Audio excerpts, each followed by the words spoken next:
Ladies and gentlemen, welcome to General Government Budget Committee. Now that we do have a quorum, let's go ahead and get started. Today, we're going to make our budget recommendations on the Board of Barbering, the Board of Cosmetology, and the Kansas Dental Board. Then we will hear the budgets for the Board of Tax Appeals, the Department of Revenue, and the Pooled Money Investment Board. So sounds pretty easy to me.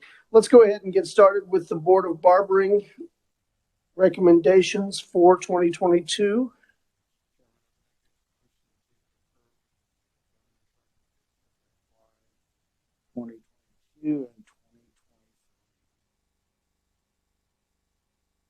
Multiple seconds. Got Representative French seconds the motion. All right, discussion. Sorry. Okay. The first point of discussion is brought up by none other than Harris. How are you, Harris? Thank you, Mr. Chair. I'm good. Just for the record, Harris, Chair Analyst with KRD. There was a question yesterday regarding the Board of Barbering for the increase in the FTEs. They have gone up from 2.4 to 3.1, and no one seemed to have a satisfactory answer to that. So I did look up with the DOB, and the response is that this is actually an unfunded 0.75 FTE appointed state agency head vacant position.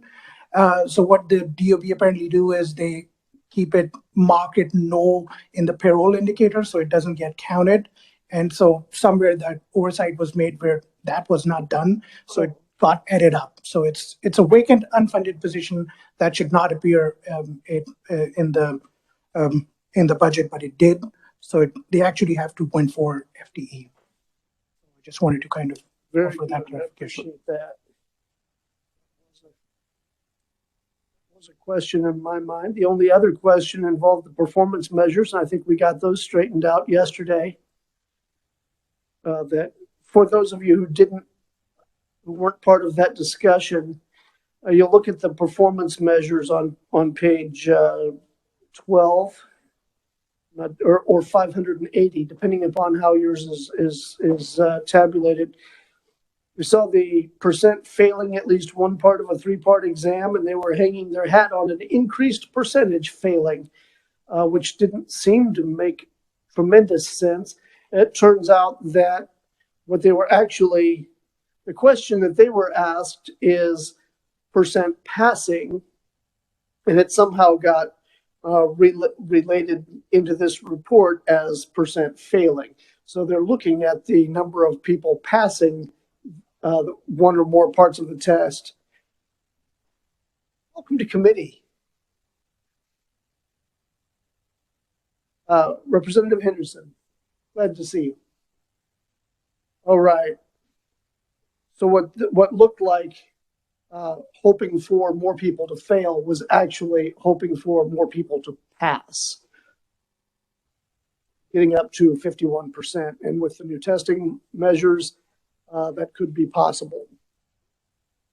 I want to make a note, however, on the FTEs real quickly, because that may very well be something discussed in appropriations. It was in 22, correct? Yeah, 3.1.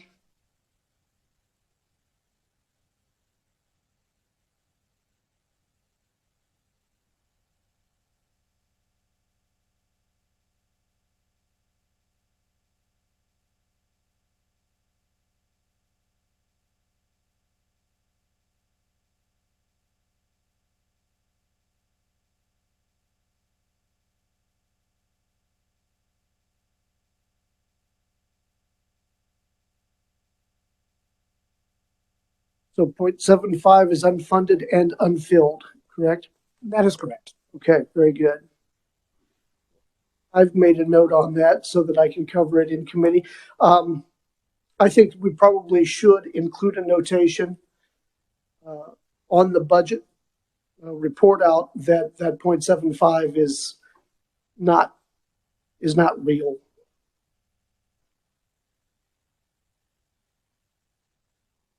Unpaid, unfunded, and unfilled. Yep, I think that probably covers it pretty well and should explain it for even the most inquiring of minds. All right, is it the will of the committee we pass out the budget with that notation? All those in favor say, oh, Representative French? Thank you, Mr. Chairman. I think we still have some questions about the attorney fees. 2022, it listed as supplemental attorney fees, 1,500. 2023, it says enhanced attorney fees. I'm still not sure we have a good handle on the attorney fees and how they're being played in this particular budget. So I don't know how we're going to handle that, but I know we need more information about what the Attorney General is charging the agencies for that kind of help. All right. Chris, can you help us out on that one? Yes, Mr. Chair, Representative. My understanding with that is not unique to the Board of Barbering. That of at least of the 6 agencies that I've made budgets for, there's my understanding here there's a 25 as a contract with the Attorney General's fees. There's a 25% increase for attorney external counsel fees for all these agencies. With another agency that I made the budget for, the Board of Cosmetology, they shared a letter that they got from that they received from the Attorney General's office that says that going forward, they should increase their estimates for the Attorney General's fees by 25%. So that is the explanation I have for that. So these are increases in the attorney fees over what they've been paying, or is these new fees? Mr. Chair, Representative, my understanding is that this is an increase of 25% over what they have been paying, and I think I'm not sure whether it was Cassiopeia with the barbering that responded to, or the cosmetology representative that said that they don't pay the Attorney General's office on a case-by-case basis. They are paid lump sum fees for the whole fiscal year, and there's a 25% increase on that lump sum amount. That is my understanding of it.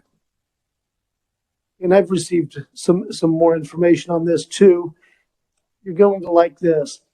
The Attorney General's fees for the agencies is tied to bids. So as we finally started increasing the funding to the Board of Indigent Defense Services, that automatically raises the Attorney General fees. Am I reciting this correctly? Analyst here. When you're correct, it raises the cap. So it was a voluntary choice, but it raises the capacity to increase the fees. That's correct. Excellent. All right, thank you. Okay, Mr. Chairman, if you're satisfied, I'm satisfied. Satisfied with the answer, yes. Okay, good enough. Thank you. About the best I can offer on that one. Thank you, Mr. Chair. Not with the amount, right? Maybe not with the amount, but that's not within the purview of the agency, so. All right, any further discussion regarding the Board of Barbering? Now that we have a full house, thank you all for making it, by the way.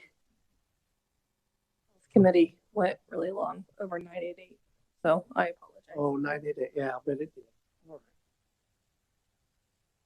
All right, all those in favor of passing out the Board of Barbering budget for 2022 and 2023 with the chair's notation, say aye. Opposed, say nay. Very good. For your edification, the chair's notation was to cut the budget in half. So, but thanks for your aye vote. That was great.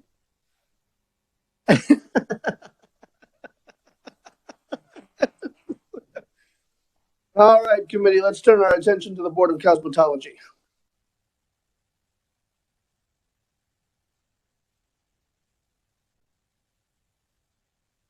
Make a motion, we accept the governor's recommendation for fiscal year 2022 and 2023.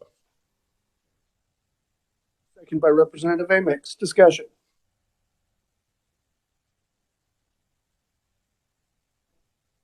Yes. again, we can go back and we can discuss the fees for legal that raised 51.5 to 64,000. Seems to me to be an incredible amount of money, but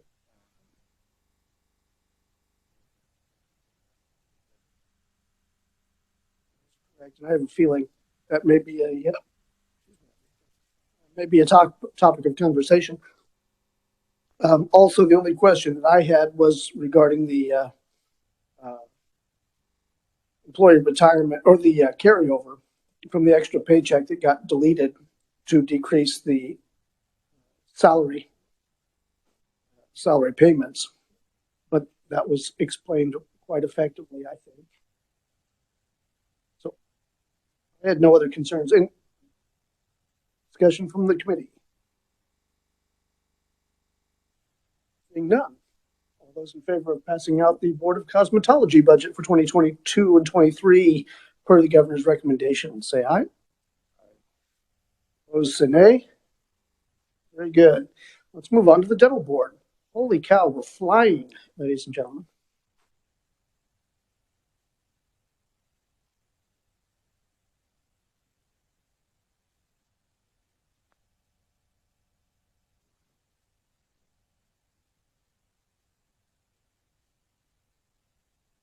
Mr. Chair, you want me to make a motion?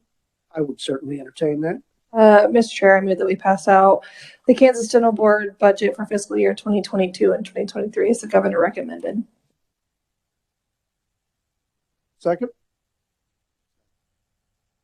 Second by Representative Amix, I think was quicker on the draw. Sorry. All right, discussion. 22 was no change whatsoever. Yeah, 23.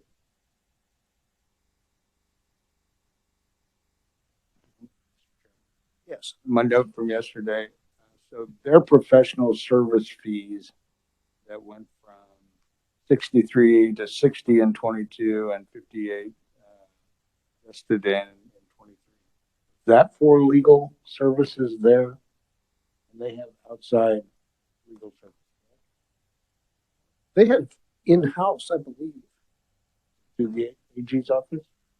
I believe it's within the dental board. Right.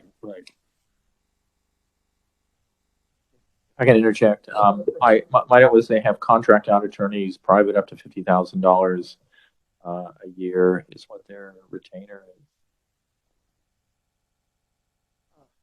You are correct, but it's not through the AG's office. It's their own attorney.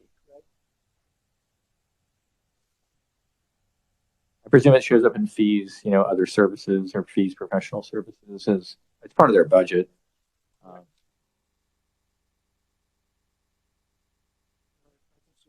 Crazy here. That's right. Professional services. Those are the fees that are used to pay for the inspectors that they contract with.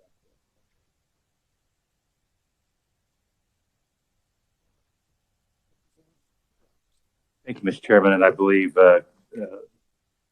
ranking member brought that up. I did want to talk about the number of inspections. I have been notified by a few individuals in the industry that there's been some concerns with sanitation and the inspections, and maybe not as many inspections have occurred as should have been occurring. That is a very important part of this business. And then there was some questions about reimbursement. Mr. Chairman, I would hope that now would be the time to address it if we can, to send the message that sanitation has.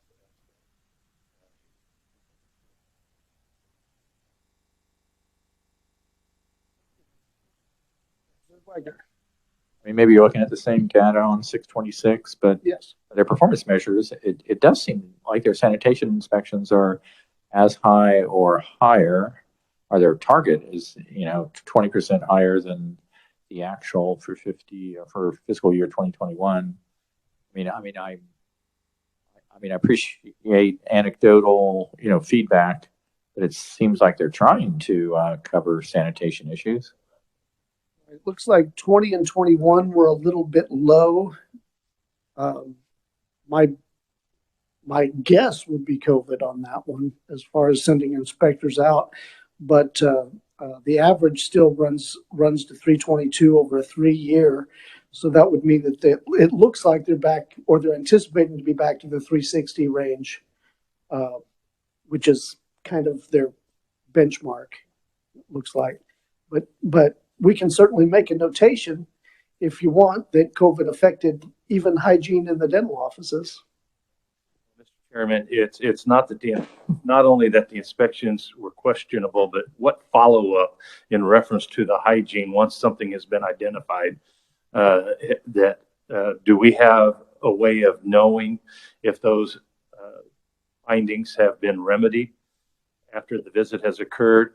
I'm to understand that there's very little, that there was some concern about the follow-up, and that there's some kind of drug or chemical they're supposed to have in reference on site in reference to anesthesia and how it's administered. And a lot of times the stuff is not around. And I bring this up. I had a friend who died during a procedure, and they didn't have the stuff available to take care of it. And my understanding is we had a young man in Kansas. So I'm just bringing it to the attention of the committee that if we're to address this, then I'd like to see some sort of follow-up once findings are made. In rural areas where it's hard to get out and get the inspection. Were you thinking that we should make a notation about or receiving more information about follow-up visits for lack of compliance issues? I think that I think we're on the right road there, Mr. Chairman. I would like to have a follow-up inspection, but I also know that we don't have the personnel to do that. But I would like to maybe request some of the findings and find out if they have been remedied. I think it's something that we all take for granted that when we go to the dentist, everything's going to be fine, and then we find out that somehow through the process it hasn't been fine. Pleased to see the inspections going forward, but it's not just the inspection, it's the finding in the inspection and then the remedy. Mr. Chairman, I know you need to report this out. Right. I am trying to decide what avenue to take.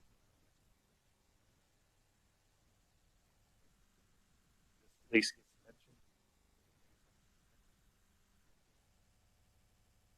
think that's valid. Chewing on the phrasing of that, what we're actually looking for. I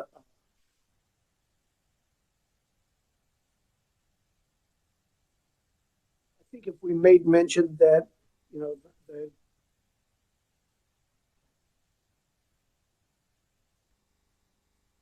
city is pleased that the number of inspections are projected to go back up to their pre-pandemic levels, but we would like to see some follow-up regarding those inspections.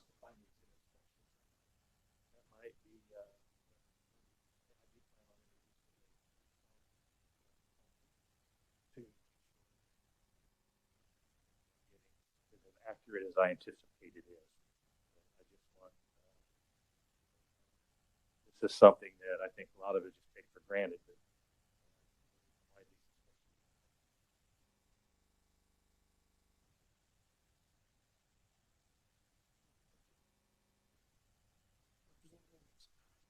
I could ask, thank you, Mr. Chair. If I could ask a question of Representative, does this have to do with med gas?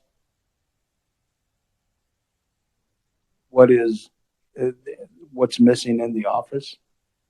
I don't know what it's. My understanding is there's I want to call it almost like narcotic.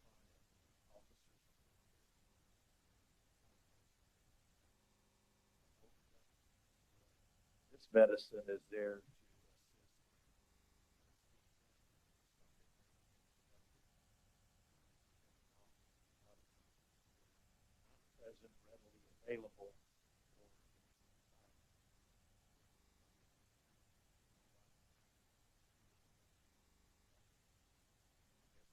what had happened.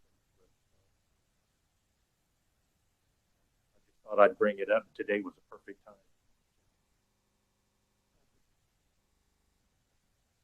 I think we can include that. Absolutely. Is that the committee okay with that, or do we need to? Seems pretty straightforward. I think, yeah.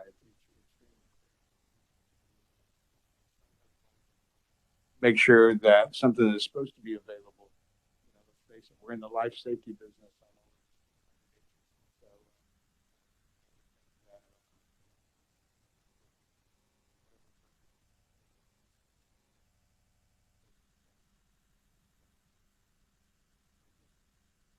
Is it Mr. Lemonnier? Oh, Analyst Deer. Or Megan couldn't be here. She's in another committee. So my understanding of the request is that to add a notation that additional follow-up after inspection is required and should be recorded where a deficiency has been found. I would also note to the committee, there was a discussion earlier about additional performance measures where you see you need an additional performance measure to recommend to the committee. If there were a performance measure around this point that you would like to recommend, this would also be an appropriate time to make that recommendation to the committee. Would be an excellent place to put it as a performance measure. Nice. I like that a lot. Does everyone else agree with that? I think that's an excellent performance measure. Further discussion regarding the Kansas Dental Board. All right, all those in favor of passing out the Kansas Dental Board budgets for 22 and 23 with the, we're going to call that the Burroughs notation, say aye. And opposed, say nay. All right, having your name attached to it did not hurt passage.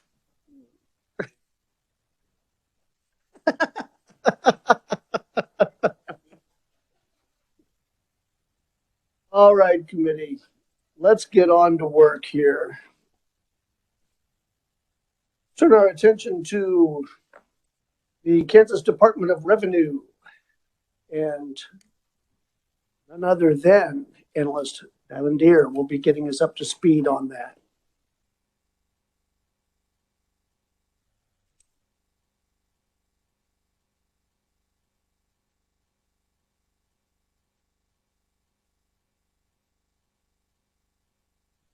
Thank you very much, Mr. Chairman. I will be reviewing the budget for the Kansas Department of Revenue this afternoon. In attendance, we also have Chris Holm, who's the Chief Fiscal Officer for the Department of Revenue, as a representative of the agency to answer questions. So turning to page 4, there is one individual, Representative Anderson. You have the new page numbers that are in there as the non-draft version. There are no other differences between the draft and the non-draft version of the Department of Revenue budget. There's on the expenditures and financing page, you see a little bit of review of the state general fund expenditures from 2014 through 2023. You can see that those expenditures have been relatively flat over that period. So over the last 6-7 years, those have been relatively flat. I would want to draw attention to the Division of Vehicles Operating Fund on the following page, page 5. For the Division of Vehicles Operating Fund, obviously the revenues and the expenditures have been really close over the last 5 years, and are projected to do so, continue to do so. But that yellow line at the bottom, that's the ending balance. And so, you're getting, just something to watch, something to sort of keep an eye on. Right now, they're continuing to project that their revenues can meet their costs, but it's something to observe going forward in the future. And moving to the electronic databases fee fund on the following page. You see a similar sort of story where you have falling balances in some of those funds. And so it's just something to keep an eye on in future fiscal years, to make sure there's adequate revenues to defray those costs and expenses. Turning to page 7 on the fiscal year 2022 analysis. Right. The original approved budget was 107.7 with $14.8 million from the state general fund. There was one adjustment, and that was a reappropriation of $26,354. That left you with $14.8 million of state general fund. The request is an all funds decrease of $115,569 or 0.1% and an SGF decrease of $26,011 or 0.2%. Starting first with that decrease in the state general fund, that's attributable to an SGF swap, where the governor deleted $26,000 SGF and reimbursed those with COVID-19 relief funds. That authority was granted to the governor last year for various specific types of expenditures. There's a deletion of $968,450 from the Special County Mineral Production Tax Fund, and this adjustment reflects changes in the consensus estimates for oil and gas production. There's a shrinkage adjustment where the agency reduced the shrinkage allocation by $4.6 million, and this reduction was partially offset by the deletion of funding associated with vacant positions and the agency's budget. Moving forward, on page 8, the agency reduced the estimate for data center as a service based upon fiscal year 2021 actual expenditures. Data center as a service obviously is provided by OITS. The agency decreased the estimate for building space rental by $387,400, and that's because the channel management, which is part of tax administration, is completely out of the docking state office building now. For motor vehicles, they deleted $324,000 to revise the estimate for the amount paid to the contractor IDEMIA, and that's they produce and mail these driver's licenses and ID cards in 2022. For a vehicle license tag resale, they added $688,100 for the sales of vehicle licensing tags. For passenger cars, the agency deleted $235,000 for passenger vehicles. At this point, no passenger vehicles are projected to be purchased in fiscal year 2022. The agency deleted $288,000 for lower than anticipated cost to relocate the transport portion of the channel management project. And so just the transportation cost came out a little bit lower than anticipated. And for travel, the agency added $444,000 in fiscal year 2022 as travel resumes post-pandemic. There were deletions to the agency travel budget last year as a result of the COVID-19 pandemic. And there's about $235,000 in other various small adjustments in 22. The governor recommends $107.8 million, including $15.1 million in SGF for 22. It's an increase of $287,531 or 0.3%. And that's associated with administrative cost to implement the food sales tax bill elimination. And so there is no FTE. You'll see FTE associated with it in FY 2023, but this is more just programming and contractual service costs in FY 2022. With that, I would stand for questions on the Department of Revenue budget for 22.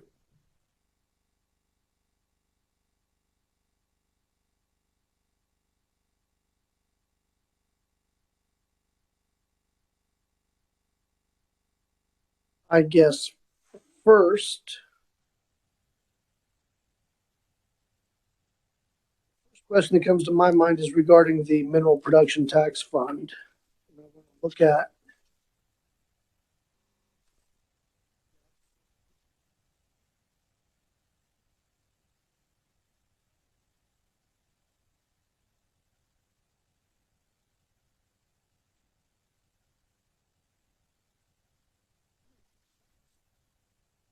all right. Well, can you walk me through that? I can't find that fee fund.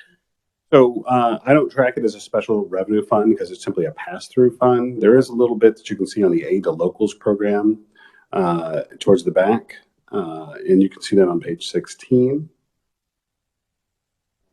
towards the back of the Department of Revenue budget. And so you can really see this sort of flattening as oil and gas production falls. My conversations with the agency, and of course they can provide additional detail if you wish, is that that's pass-through dollars that go through the Department of Revenue, and that as production has fallen, the amount of revenue that goes out is falling, and they're now using the consensus revenue estimates for production in order to be able to develop their internal projections of that expenditure from that fund. Now, with regards to moving out of the docking building, so they decreased the rent that they were paying over there by $387,000, and then moved to another location. Now, what is the channel management project itself? I'm sure I've heard this before, but it's not clicking in my head. So the channel management project is the procedure by which the various tax documents are brought into the Department of Revenue and processed and everything like that. So it's the machines and everything that handles that automated process. Okay. And then rent was significantly less than was expected, or the moving costs were significantly less than expected. That's correct. Now, the vehicle license tag resale, what is that? It increased $688,000. I guess that's good. Maybe. I don't know what that is. So you're just talking about the tags for cars. I mean, I have some anecdotal reasons I've heard about why those went up so much, about like delays in licensing during the pandemic and stuff like that. Okay. But really, that's a number that just fluctuates substantially up and down year to year, and it's driven by the number of cars that get retagged. I So understand that is there a discussion, and maybe this will be in 23, about reissuing license plates? I know my stickers are getting pretty thick. I didn't write anything about that in my budget analysis. Okay. I heard discussion. I didn't know if that was going to be reflected in this budget or not. All right, committee, further questions regarding 22. Representative Arnberger. Thank you, Mr. Chair. First, on the license tag resale, it's probably because we have so many license plates in the state of Kansas. No, I'm just kidding. I don't know, but we have too many of them. What is a passenger car? So it's just usually a 4-door sedan. There's a state contract for the purchase of vehicles. Okay. So passenger car is just a term of art that they use in the budget system. Okay. I didn't know if it was like a smart car or. It's just it distinguishes it from all the vehicles that are purchased by the Department of Transportation. Okay. Okay. And then this is kind of a question I think it's sparking my attention, and it probably, you can't answer it, but somebody in research might be able to get to me. I'm curious, who's all left in docking?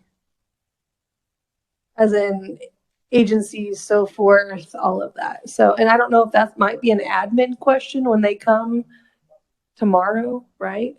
I would have that answer anyway. Yeah. People might, But that's just something I'm just curious on. You know, I feel like all the time we're constantly being told, move to docking, move out of docking, move into docking, move out of docking. Well, who's there? What are we utilizing that building for? Oh, I've seen it. Yeah.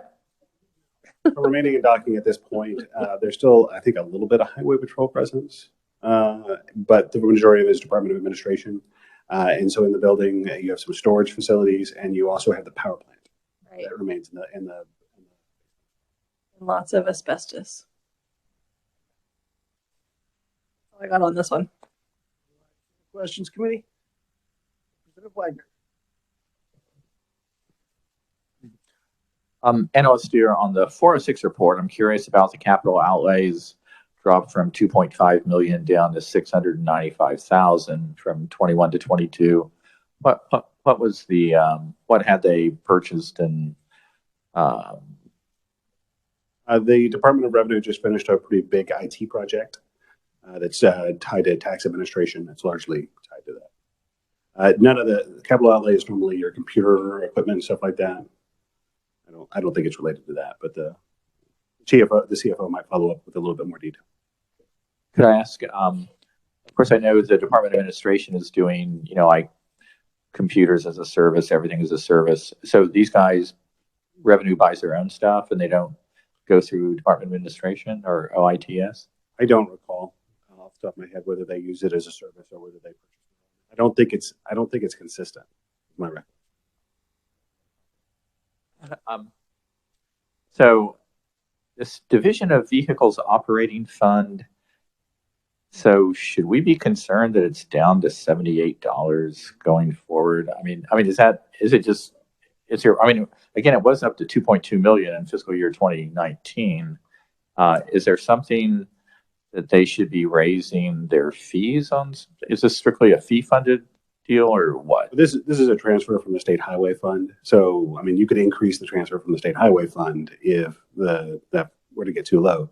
It's just what you're really seeing is that really matching that curve where there's like the amount of the transfer is almost exactly the cost of the operating expenditures. And the Division of Vehicles operating fund plays a little bit of administrative cost, but predominantly it pays your Division of Vehicles costs. All right, question. Correspondingly on the electronic database fee fund, is there fees they charge again that went from 3.2 million down to, I mean, under 300,000, under 150,000 in 21? I mean, that's dropping very noticeably. Is there some maladjustment of what they charge, or is this just a transfer? I wouldn't call it a transfer. In other words, it's really just a cost recovery fund. The idea is that the fee should be set to completely recover the cost in order to provide copies of consumer and public data. And so that's kind of what's driving that. Right. I'll go with that. Thanks. Actually, I'd like to go a little further into that. Could you explain a little bit more about the expenditures out of the electronic database fee fund? Yeah, so if you look on the bottom of page 6, okay, there's a sort of a general statute that gives the Secretary of Revenue the authority to set sort of fees to provide copies of data which are considered to be public records. And the idea is that those fees charged should, directly offset the cost to actually produce those reports and stuff like that. And so you see it in the Department of Administration all the time. It's called a cost recovery operation. And so the goal is to sort of get those two as close as possible. I see some sort of an adjustment was made in 21, and then 22 and 23 are much more in line, so that this fund is now balancing itself out correctly. Is that what I'm seeing? Yeah, I see the driver's license history record fees were increased in late 2018. And the argument was that was to be more comparable with other states' fees for identical services. And so you had a little bit of a pop up, and then, as those requests came in, it sort of drove some additional revenue. The anticipation is going to flatten out.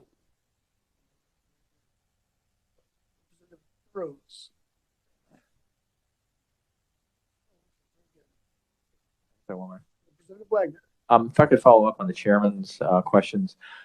Under the electronic database fee, there's actually $20 million a year spent on just furnishing copies of data, of public record data.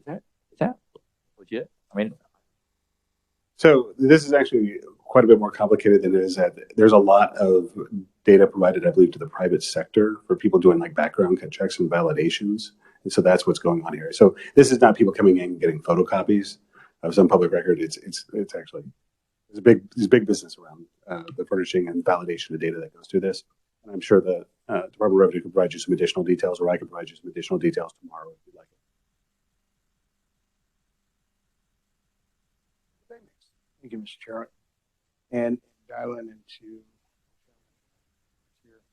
as I look at things like the Division of Vehicles operating fund, expenditures here, and the fund balance that the estimate gets down to $78 in 2023. Is this good management of a budget where expenditures Take that as a rhetorical question.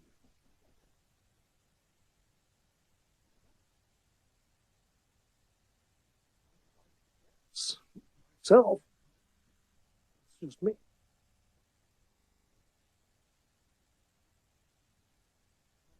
Seeing no further questions, let's go on to 23. I think there's maybe another question. All right, so the agency's revised estimate is used as the starting point in 22. Okay, so the agency is requesting 106.9, including 14.8 million to SGF for 23. It's an all funds decrease of $686,000 and an SGF increase of $490. There's an additional reduction in the Special County Mineral Production Tax Fund at $316,050. There's a deletion of $250,000 off in special revenue funds for the estimate for contract counsel in anticipation of the resolution of the Bicknell litigation. There's a deletion of $150,000, all from special revenue funds on staff and recruiting services as the agency shifts reliance back to internal IT personnel. There was there was a lot of outsourcing of IT personnel a few years back, and there's been a concerted effort on the part of the agency to bring that stuff back in board. There's a reduction of $70,000 in information systems consulting IT, but that is related to that channel management project. And all other adjustments totals $100,026. The governor recommends $108.6 million, including $15.3 million SGF for 23. It's an all funds increase of $1.7 million or 1.6%, and an SGF increase of $525,000 or 3.4%. And there's a couple of different changes, but one thing I was going to point out that you wouldn't see as an expenditure adjustment, there is a recommendation that that includes a transfer of $1 million from the State General Fund to the Division of Vehicles Modernization Fund and the elimination of the $4 surcharge. So there's been a $4 Modernization Fund surcharge that's being charged. $1 of that's been put into the Division of Vehicle Operating Fund. So this swaps that for State General Fund and then eliminates that transfer. The elimination of the surcharge altogether would require, like, to do it permanently would require a policy bill. However, these internal transfers that move it around to the various funds it's in, that's been done via active appropriation. So all you have to do is not make the proviso to make those happen. Looking at the Taxpayer Notification Fund, the governor recommends adding $1.2 million, all from the Taxpayer Notification Cost Funds. The indication is these were inadvertently omitted from the agency's request for 23. And these are additional pass-through costs. They're SGF transfer and then passed down to local counties to reimburse counties for their costs. For the Division of Vehicles Modernization Fund transfer, you see, I already discussed that in a little bit of detail. And the food sales tax administrative costs, there's $525,864, and there's 8 FTE positions with the anticipation that there would be some additional overhead costs as you have multiple rates. Sales tax on the state level. With that, I'd stand for questions. I can add a little bit of color regarding the Vehicle Modernization Fund transfer. There was a bill to that effect dropped into appropriations either yesterday or late last week. I can't remember which. I banged my head on that one about 9 years ago, so I'm kind of happy to see that returning. And I told Representative Woodard that I would certainly back his play on that bill, by the way. Committee questions. Representative Burrows.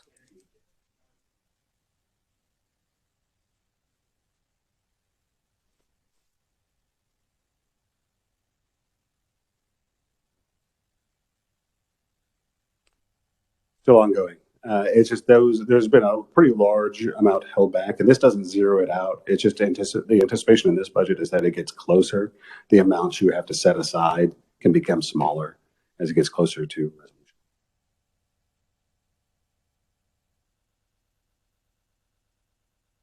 All right, and I just wanted to clarify on the Taxpayer Notification Fund, that is normally included in the budget, and it just got left out on it inadvertently. Is that correct?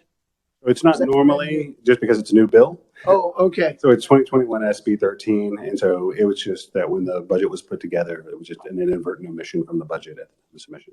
Gotcha. And honestly, I mean, it's put back in on the part of the governor's recommendation, so it was missing from the agency's request, but then it was caught, through the review process, and then the governor added it back in.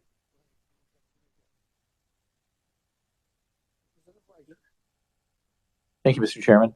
I did have a question on that. So it literally is over $1 million in extra costs to send out all the printing and postage for notifying the counties. What is that comparable to what? Do you know what the fiscal note on the bill was? Is that what we were expecting, or is that a higher cost? I mean, again, you might not know that, but I don't recall off the top of my head. But I can look it up right here in 1 second as soon as I sit down. One other question I do want to have, just again for not having maybe paid enough attention to the Kansas Department of Revenue budget before, but so it's like 90 million of their funds are basically just fee funds. Is that correct? And so what are the fees that they are collecting? This is the driver's license stuff or the So certainly there's, I mean, if you go through their budget, there's a bunch of different programs that are included as part of their budget. There's ABC fees, there's the motor vehicle fees, there's the property valuation and tax administration costs. Tax administration is largely SGF. That's where a large portion of your SGF is located.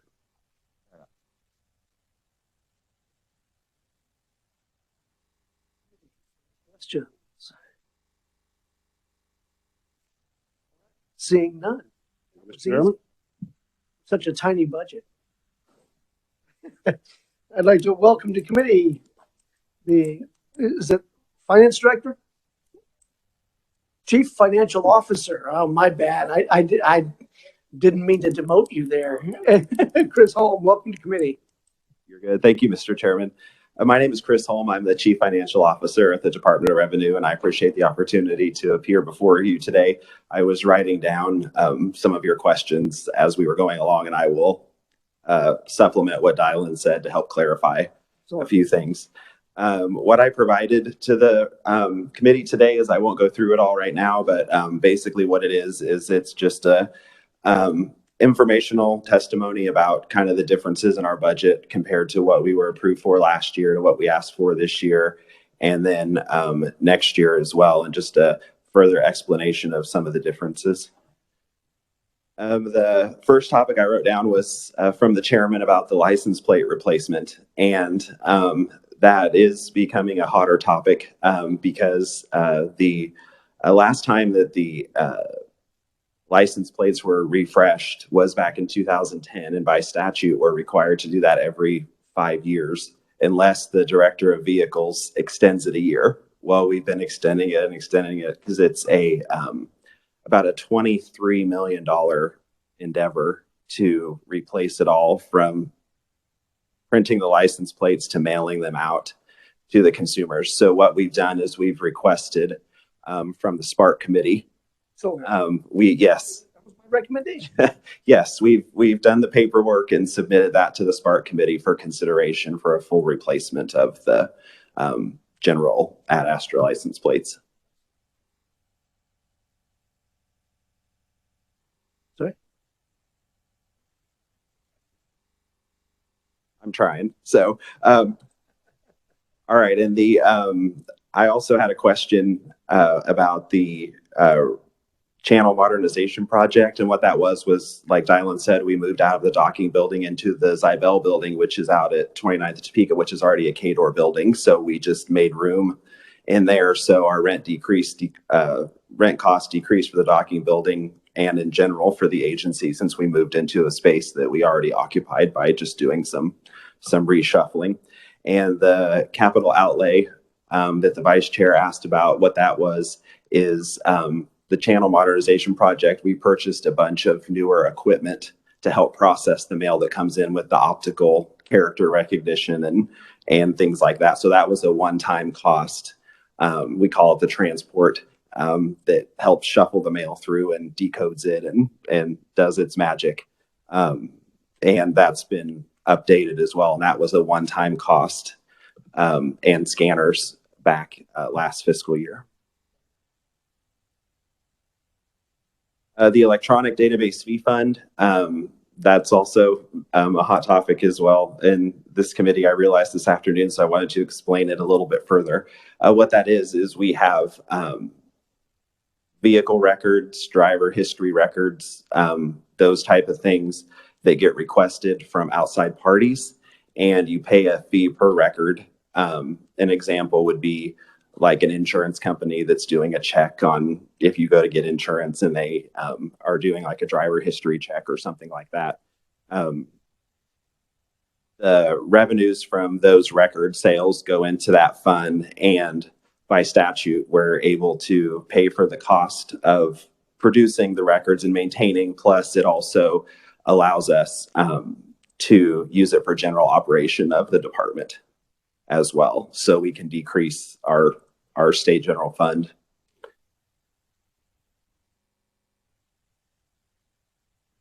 And then finally, that taxpayer notification fee fund, on that one, that was an oversight on my part when Senate Bill 13 passed last year.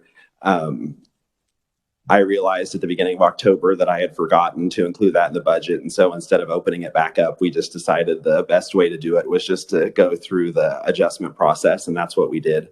That number is just a pass through from what the counties request if they request reimbursement. Now that assumed that $1 million number assumes that we sent out a notice for every single parcel of land in the state. So that's the worst case scenario. So I highly doubt it will be that high, but it's just a pass through. So whatever is requested of us, we then turn it to the counties, and it's a transfer from the state general fund, and we only receive what I request. So that number is the best number that we could come up with not knowing.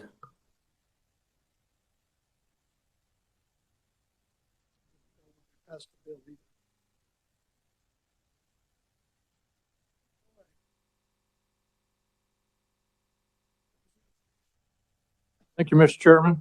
On page 10, on the summary of budget requests for FY 2023, it lists number 8 there, food sales tax administrative cost, $525,864, and 8 FTE. I assume all of that will be saved if we pass the food sales tax going away. Is that correct?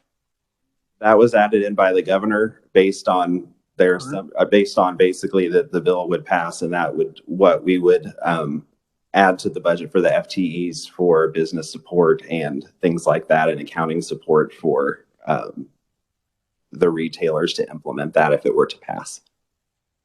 So will that element go away if we pass the bill? Actually, I mean, you can answer it or I can, but actually that will only appear if we pass the elimination of the food sales tax or reduction of the food sales tax. Okay, explain that to me. How come we're adding because we're taking away? This is Department of Revenue. Well, I know. They collect the taxes. And so in order to comply with whatever comes out of the legislature, they're going to need more people to assist in the vendors and so forth, setting up their software, what have you, for tax collection at different rates for different materials. If I'm wrong on this, correct me. No, you're correct. Okay.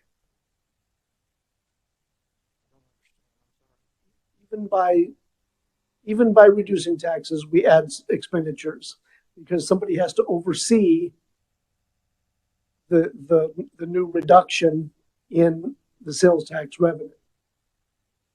We're not collecting taxes. Why are we having the extra expenses? The vendors will still have to make that transition. This is just a transition expense? But I doubt it. Chris, maybe you can help me out on that one. That would be the beginning stages, and then we would see kind of if the need was there for those additional FTEs, and if it's not there or we can absorb it into other areas, we definitely would do that. There's mud. There's mud. Okay. One other question, Mr. Chairman, if I could. Sure.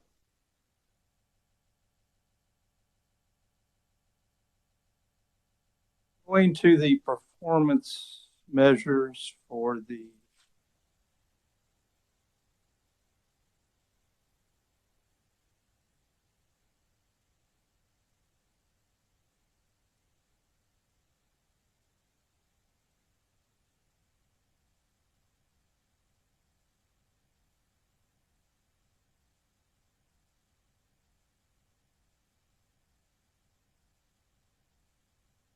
here.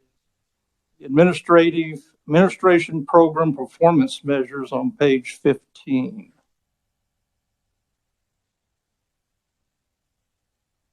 The first one there is percentage of physical notes completed within 5 working days. It says the actual was 80% in 2020 and in 2021. The target is still 80% in 2022 and 2023. Does the office accept that as the adequate turnaround time? Yes.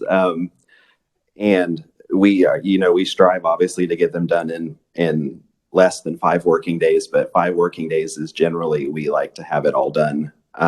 And, we have been pretty successful, and those percentages are actually, it just is a coincidence that they've been 80.0 for, a couple, 3 years now. So,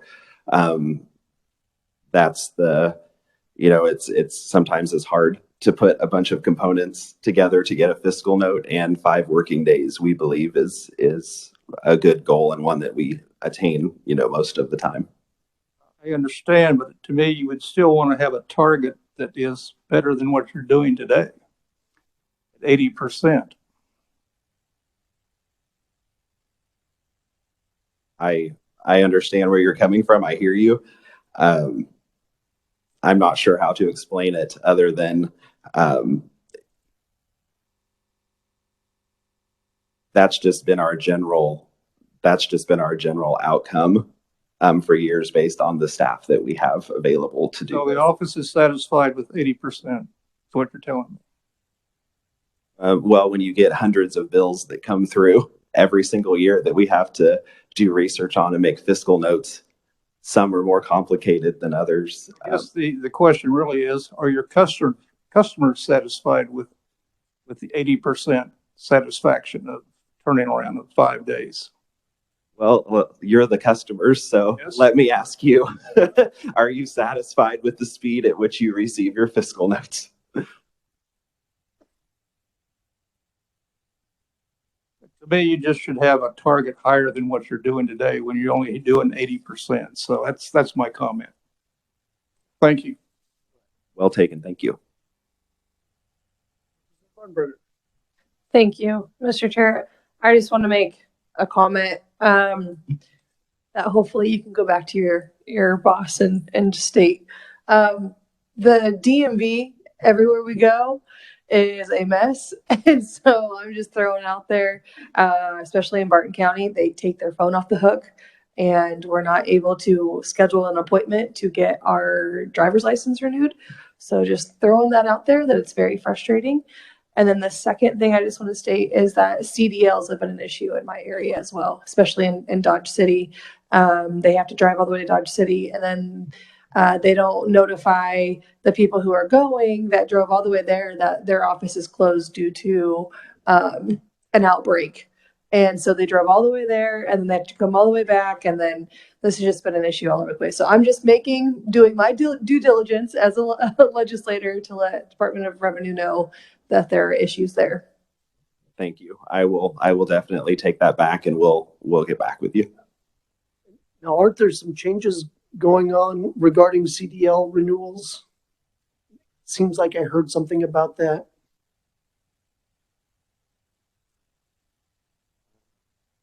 No, maybe that's legislative. Yeah, it might be legislative wise. It's not, unless Dylan can help me.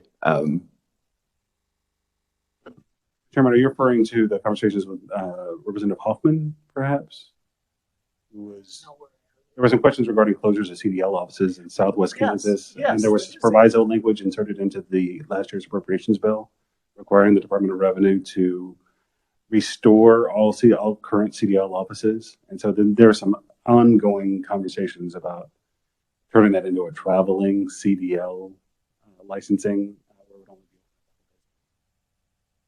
Yes, that's what's been going on. Right?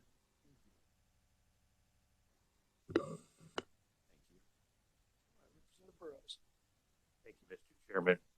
In your testimony, Chris, if I may, under the property valuation division, you say the property valuation has general supervision and direction of the county assessors and their duties. Can you share with me, do they have direct supervision? Does the local appraiser the local county administrator, or do they report directly to?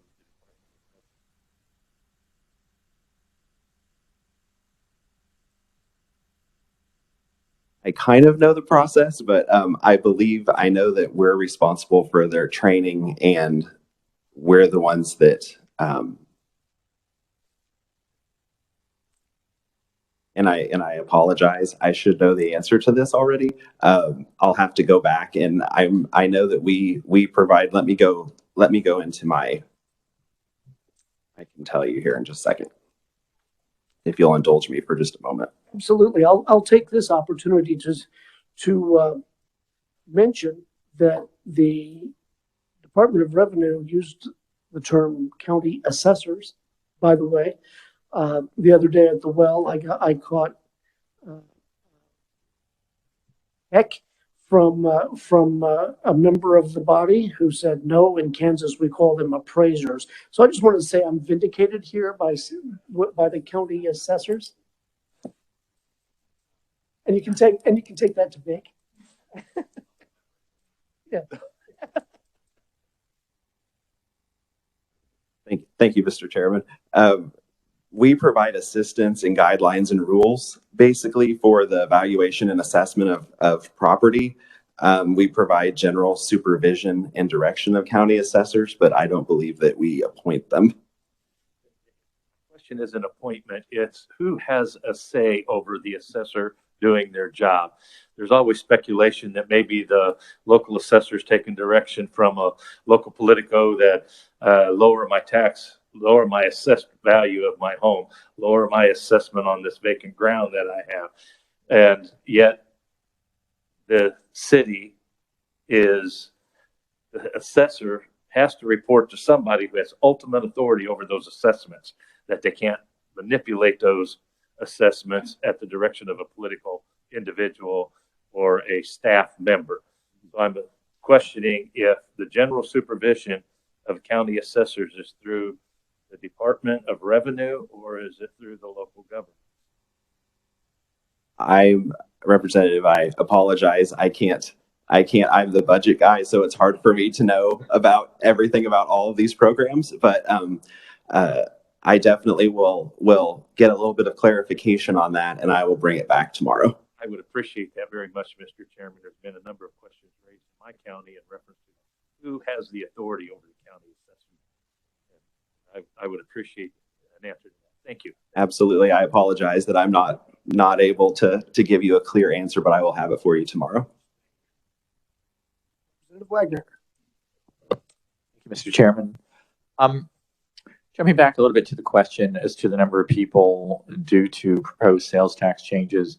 I mean, again, I take it it's because sales taxes will become more complex if we're no longer taxing food, and so that's would necessitate the additional FTEs because it's just a complexity for businesses and everybody. Because the same business, one place will be charging 8% and then 0 or 2% or whatever the city county tax would be. Correct? Is that what I'm? And that's correct. When we created the fiscal note on that, we assumed that we would have an influx of calls and requests for information and explaining and things like that to different retailers that called in with different situations and things like that.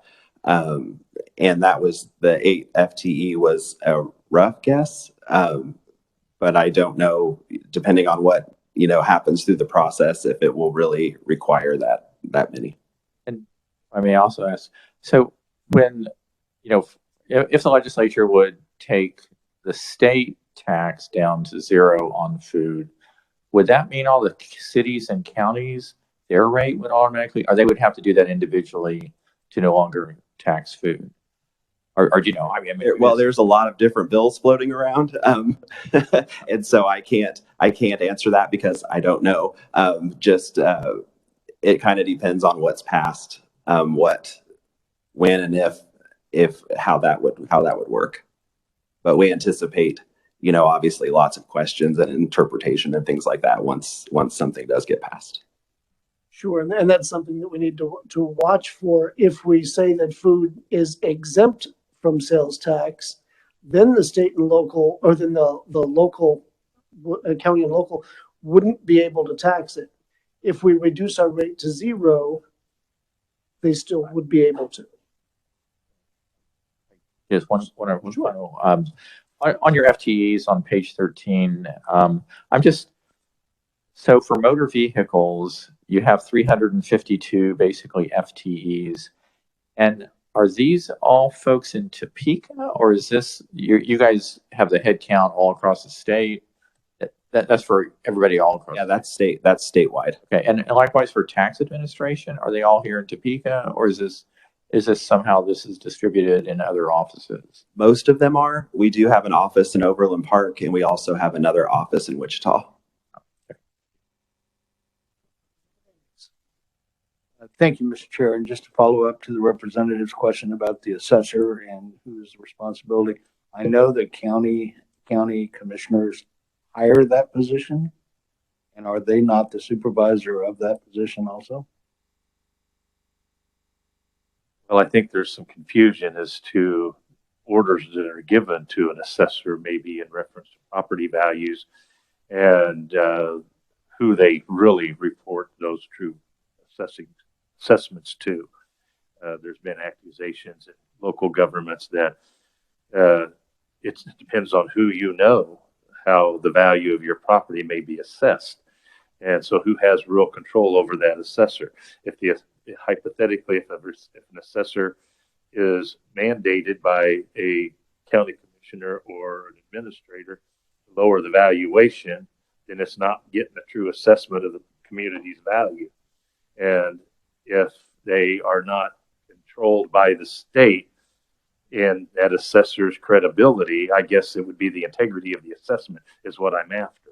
Who is absolutely responsible for the integrity of that assessment through the direction of the assessor. Thank you. One question, Chris, that will come up in appropriations of the 1,049 FTEs. How many of those are filled or funded? Filled or funded? Right now we have, I believe my last count as of yesterday, I think I have 82 funded vacancies. Funded empty, okay. Mm-hmm.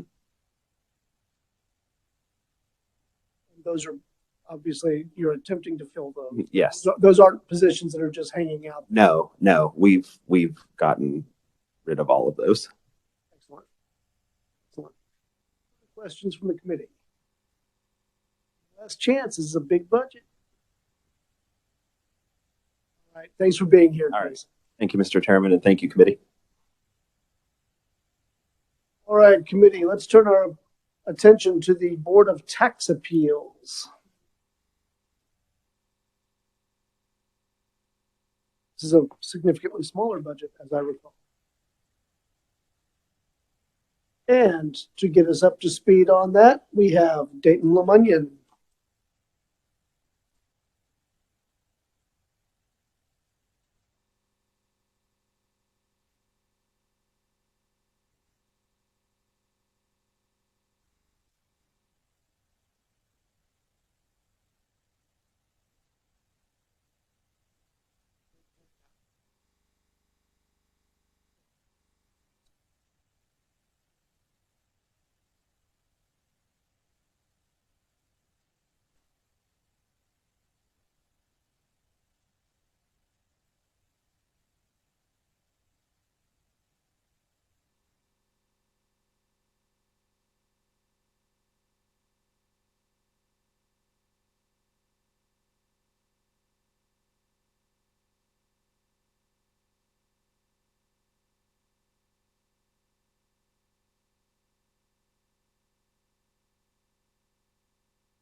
All right.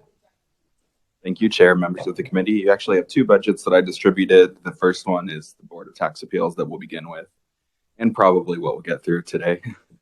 I'm joined by Kristen Wheeler, the Chair of the Board of Tax Appeals, and Jody Allen, the Executive Director. And Kristen will be making a presentation after me, and they're both available for questions. So beginning on the Board of Tax Appeals, we'll go ahead and skip to page 449.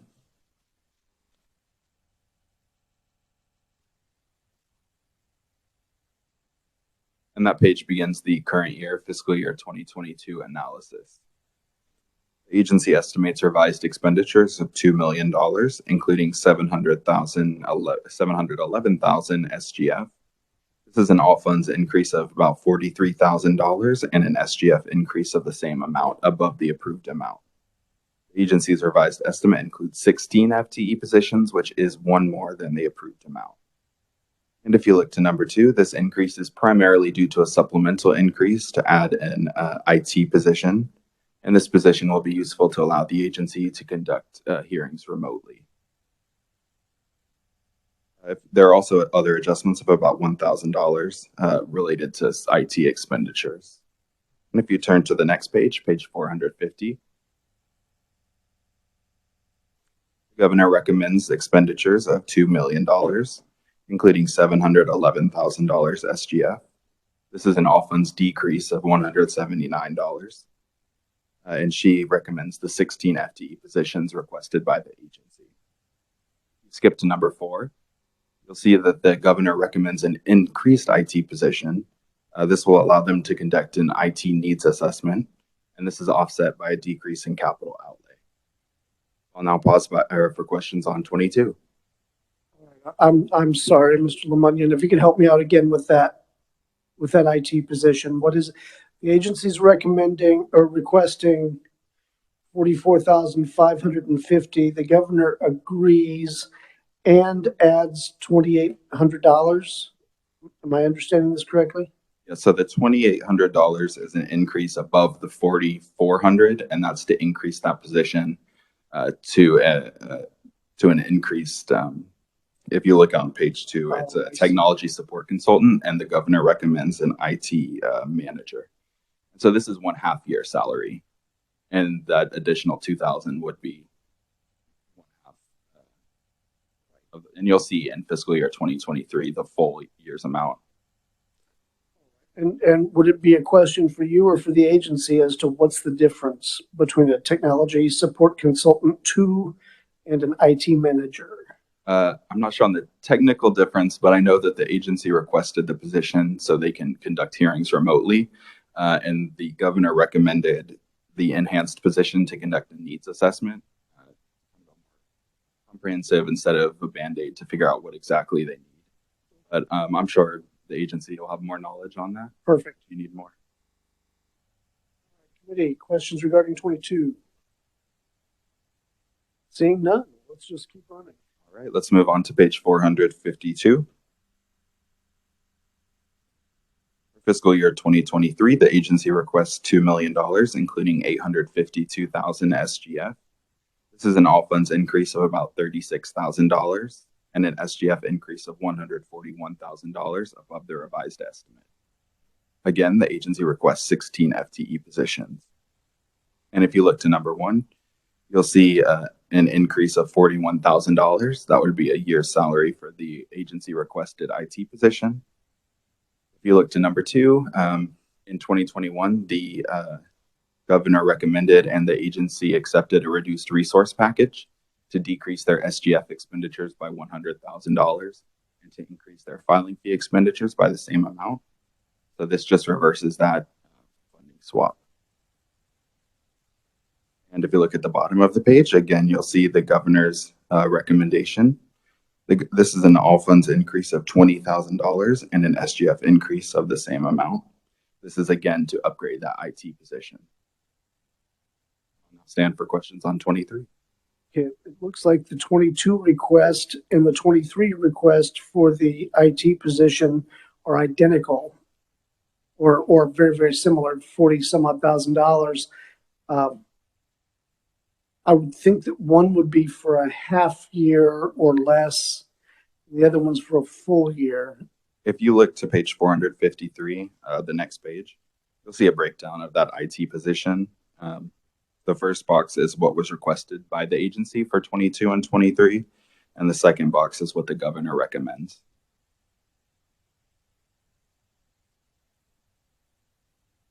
Oh, an increase of 41,000 over and inclusive of the 22 increase. Okay, I'm seeing it now.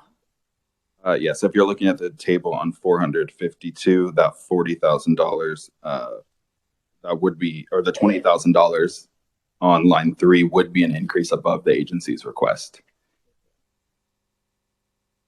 And taking into account the previous year's increase for 1/2 year salary. That's the part that I missed out on. Yes. So the 23 reflects the full year's salary. Gotcha. Representative Bartenberger. Thank you, Mr. Chair. I'm just trying to wrap my head around this. So we have OITS and they do technical support, correct? Correct. I'm right. Thank you. So the question I have though is why are we adding an IT person into this budget when we have this agency that already does that? And I'm thinking kind of on the same lines of the Attorney General. If you can go to him and utilize his office for legal help, legal ability, whatever. That's what I don't understand. I'm just sitting here thinking, and I'm like, well, I don't understand why we're double dipping. That's an excellent question for the agency. And did the agency put this in, or did the governor put this in? The IT position. Yes. The agency requested it, and the governor recommended an enhancement of that position. And a little history: they previously had an IT position that was eliminated right before the pandemic hit. So that elimination of that impacted their ability to conduct business because they conduct hearings.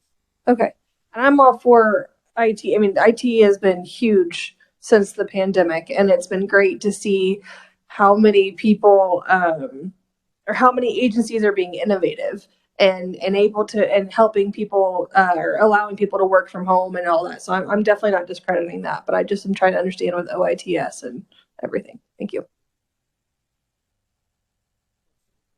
Thank you, Mr. Chairman. I will state legislative post-audit audits a lot of these agencies, and security positions are one of those issues that we have dealt with. And I support the security, IT security.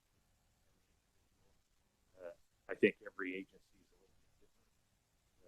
It's not, can't hang on to it because and so I just thought I'd share that with you, that all these agencies are audited on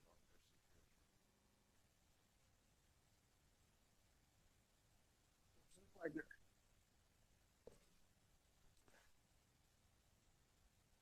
We had this question last year, and it was maybe somewhat answered, and I just, it's not something I think you would address directly here. You can send me an email, but the question of the Board of Tax Appeals, stands out in its 52,300 on rent that, they're at $142,000, which is like crazy high for such a small agency.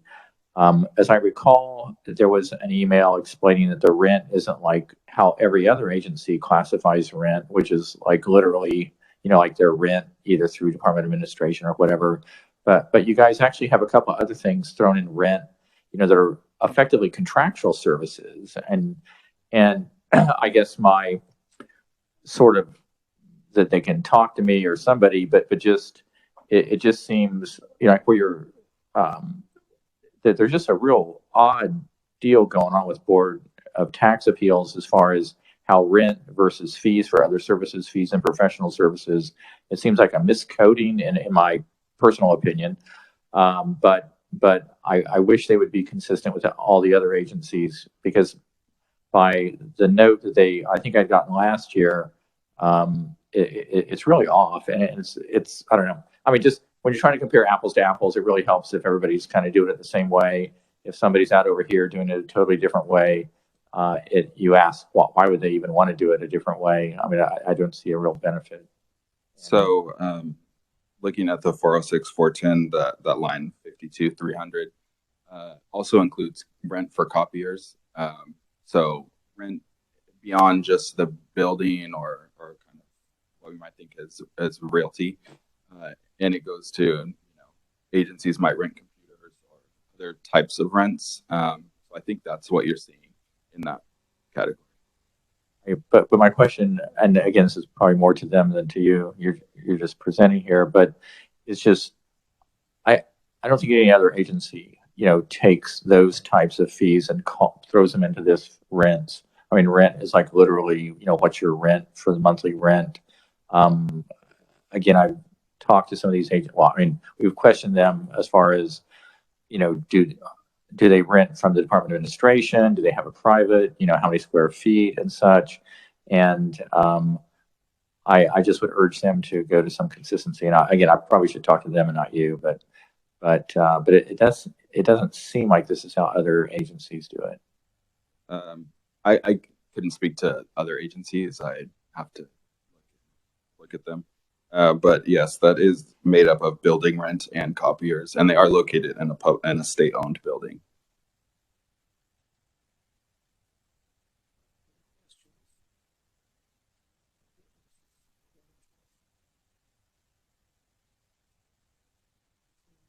Thank you. Thank you, Chair. Members of the committee, I'd like to turn it over to Kristen Wheeler, Chair of the Board of Tax Appeals, if that's all right. Absolutely. Welcome to committee, Kristen. Thank you, Chair Sutton and Vice Chair Wagner. I appreciate the opportunity to be with all of you this afternoon. With me is Jody Allen. She is the Executive Director of the board.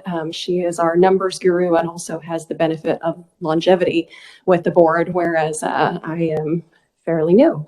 And this is the first time I've been able to see all of you. So nice to meet all of you. Before I did provide you all with some written remarks. I don't want to spend a lot of time on those because I know that you all are short on time already today. I'd like to address Representative Arnberger's question first about OITS. We do currently work with OITS and envision that any full-time IT support position that we would hire would still continue to work with OITS to manage certain aspects of our IT infrastructure, including management of our servers. The reality is with OITS that we are finding they simply cannot provide the end user support that we need to be able to serve the taxpayers of the state efficiently. OITS cannot be in our office on demand. Anytime we have a support request, we submit a ticket. We have had instances where, and by no means do I intend to knock OITS, but they service many different agencies and they have a limited number of staff. We've had instances where support tickets have gone unanswered for a month or more. And when I am trying to run a hearing and I have technology that doesn't work, I can't afford to wait a month to have that request answered.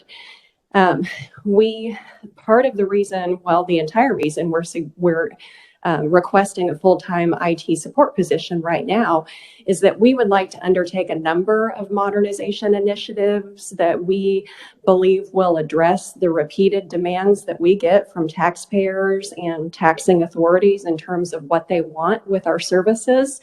And those modernization initiatives would also bring us on par with other state agencies and with agencies in other state boards of tax appeal that do similar work as us. We have not had, we need the IT support position to do this. One initiative that we have undertaken really within the last week is we upgraded the equipment in our hearing room. So we added some cameras like what you have in this room. We added a couple of screens. We added updated microphones. Previously, our microphones were installed in 2005. So we were having trouble even hearing each other within a room, much less obtaining a good quality audio recording. We upgraded that equipment with the view toward eventually allowing people to appear remotely for hearings. Routinely, we find that travel is a barrier toward people being able to appear and utilize their right to a hearing. It's either a barrier or a discouragement for them. And particularly in light of the pandemic, it has been a huge issue with people either not wanting to appear in person or not being able to because they're under quarantine or they're ill, something like that. So we felt that this was something necessary we needed to do to meet demand. When we spoke with OITS about our desire to start offering a remote hearing option, we were informed that that OITS would be able to purchase the licenses for us to use the software, whether it was Zoom or Microsoft Teams or WebEx or whatever it was. And they would install the license and the software on our equipment, but they would not provide us with the equipment. They would not install the equipment. They would not provide end user support for the equipment. We were advised we needed to hire a third-party vendor to do the installation and provide the end user support. And so that is part of the reason why we feel that we cannot rely on OITS entirely for the support that the agency needs. And we have spoken with OITS about our desire to hire full-time IT support. We've spoken with a number of people in that division, including some of the very high up people. And I've also talked with Secretary Burns Wallace at the Department of Admin about our desire to have full-time IT support. And we have received no pushback on that, no insistence that no, you don't need this, we can do this for you. We have gotten nothing but encouragement in terms of, we think you should do this. We have got offers from those groups to help us write the position, to help us vet candidates. The reason that we're requesting an increased position as opposed to a basic level is that our conversations with these different parties have indicated we need someone with skills above a base level to address where the agency is at in terms of our infrastructure. The last time we had any sort of major IT upgrade was in 2008. Both before and after that, everything has been done in a very piecemeal fashion. So there's never been a wholesale assessment of the entire IT infrastructure. And when you upgrade things on a very piecemeal basis like that, what we're finding even now is that you upgrade one thing, and despite your best intentions, once you do that, you find out that now 5 other things no longer work. And so we're really needing someone with the skills to do a global comprehensive overview and determine what are the pain points of our IT infrastructure, where should we be concerned about security and the long-term stability of our structure, where could we potentially save money. Right now we are paying a contractor monthly to maintain our servers. I would like to know if there is a cloud-based solution that would save the agency money in the long run. But I don't have the expertise to do that research. I need an IT person to help me with that. So these are the reasons that we're requesting the position above and beyond the support we can get from OITS, and we're requesting that increased level of a position so that we can any support we could have would be great right now, but we really do want someone with that higher level of skill who can do a global review of our system. I've already talked quite a bit about the modernization initiatives we want to do. Obviously, a substantial one is remote hearing access. We desperately need to upgrade the website. An IT manager would be in charge of upgrading the agency's website as well. I firmly believe that any member of the public should be able to access the agency's website, pull up an up-to-date, up-to-the-minute hearing calendar, see what's going on at BOTA today. Can I go watch? Someone who is a party to a case should be able to pull up their case, see what documents have been filed, what the status of it is.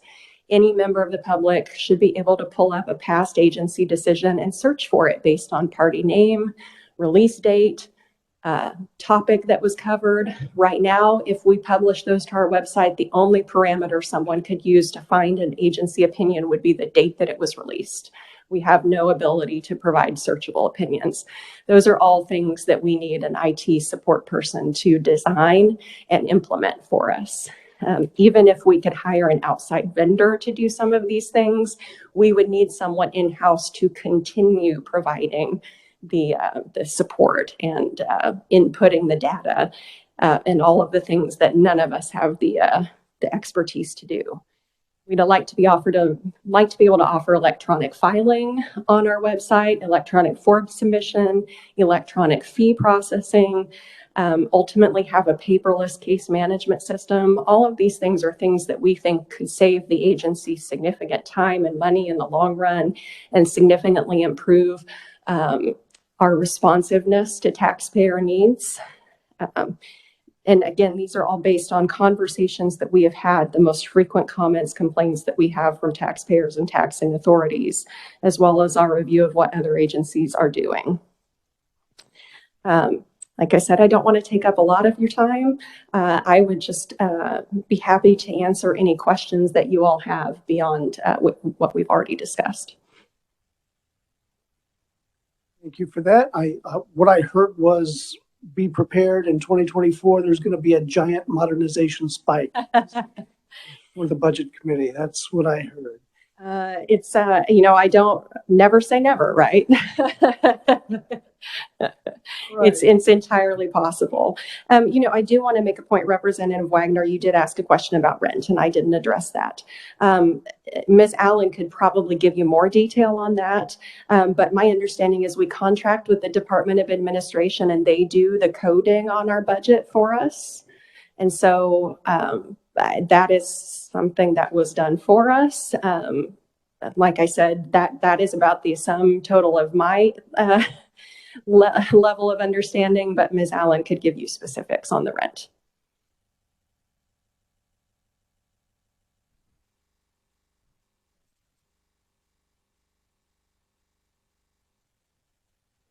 Time here. All right. Well, thank you for being here. Thank you all very much.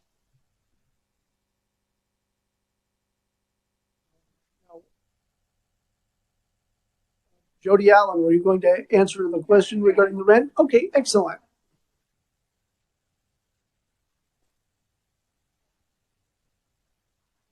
We do have a server room included in our rent, which is at a higher rate. Our actually rent of the copier is minimal, so that is the rent that we're paying annually. And the coding for the copiers, as I said, we contract with accounting reports and they pay our bills. We do the paperwork, we put in the coding, what fund to go through, and then if they disagree, they change the coding that they think it should be. So that's the only answer I have on that. How many square feet do you guys have that you actually rent from? 100.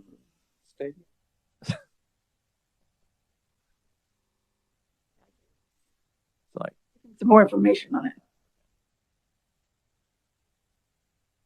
6,621 square feet. Sorry.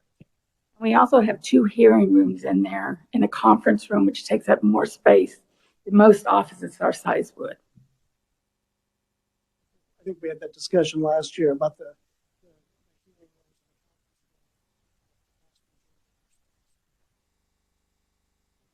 questions. See, no, that was easy. Very. Thank you. Thank you for being here. All right, committee, we have a decision to make. Past 5 o'clock, but we have one budget to hear. It's the Pooled Money Investment Board. Feeling awake? All right, let's get this done. All right, take it away, Mr. Lemunian.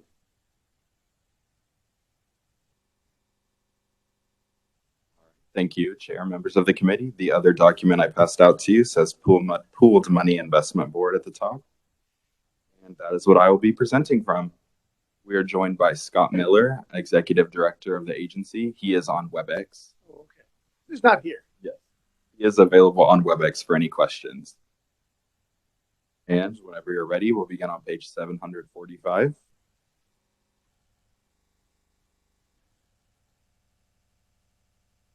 Right. For fiscal year 2022, the current year, the agency estimates revised expenditures of $762,000, all from the Pooled Money Investment Portfolio Fee Fund.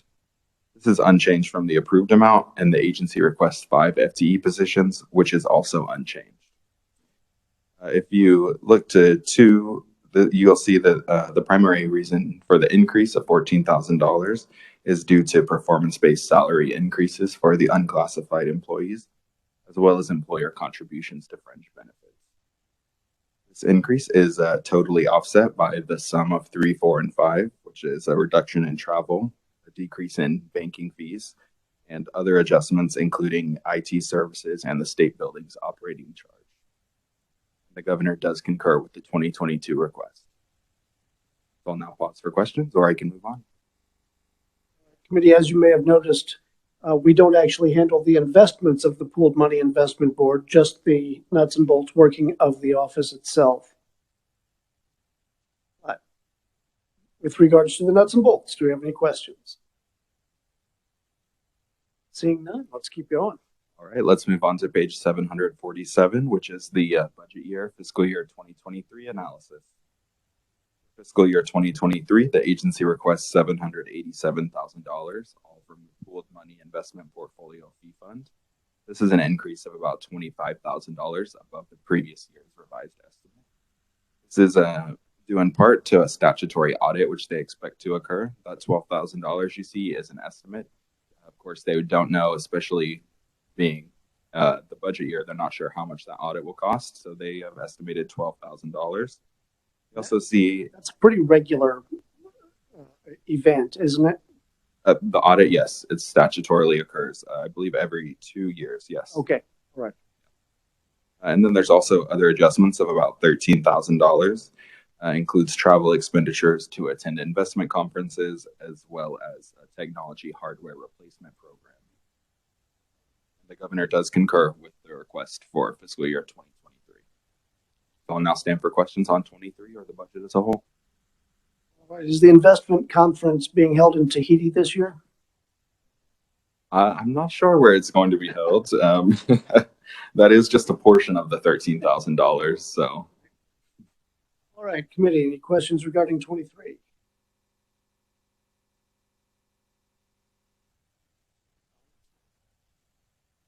Doesn't look like it.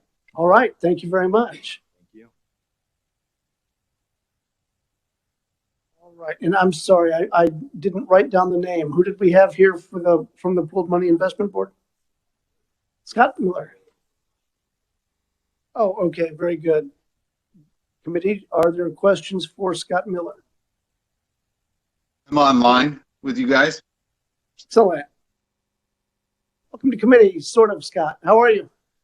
I'm doing well. Thank you, sir. Excellent. Yeah, no, we were just going over the budget. The only question that came to my mind was the investment conference, whether that was being held in a tropical paradise this year, or if it was going to be closer to home. Unfortunately, not paradise. It is a domestic conference here in the continental United States. Okay, well, we can only hope. All right, committee, do we have any further questions for Scott Miller? Representative Wagner. Mr. Miller, you folks are at the Landon building, is that correct? Yes, sir. And how many square feet do you guys rent from an office space? We have 1,800 square feet. That includes our main office, which is room 209. And we also have our boardroom in the adjacent room, one room south, room 256. And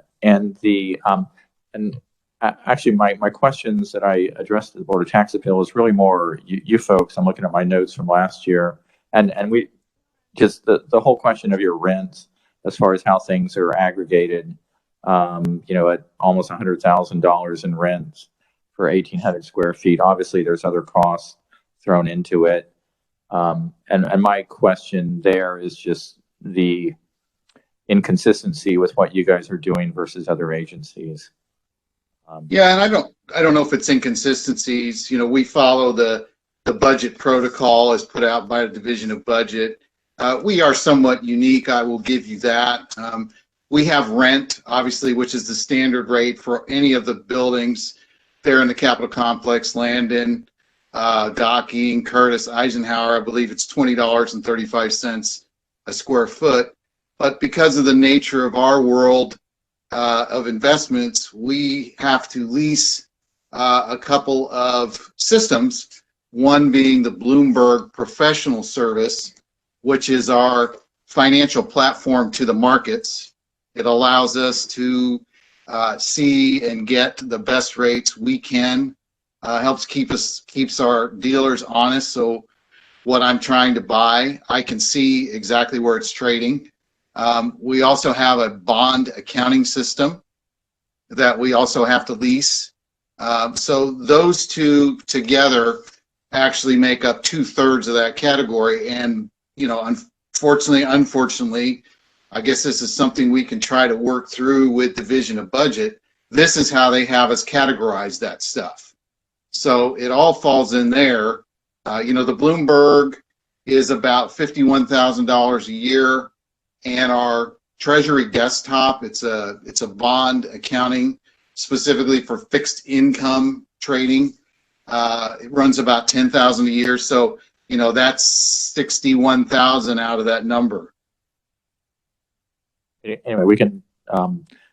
It is an interesting, I don't know, incongruity that somehow it's not classified as fees, but I'll actually send you an email afterwards. But thank you for the explanation.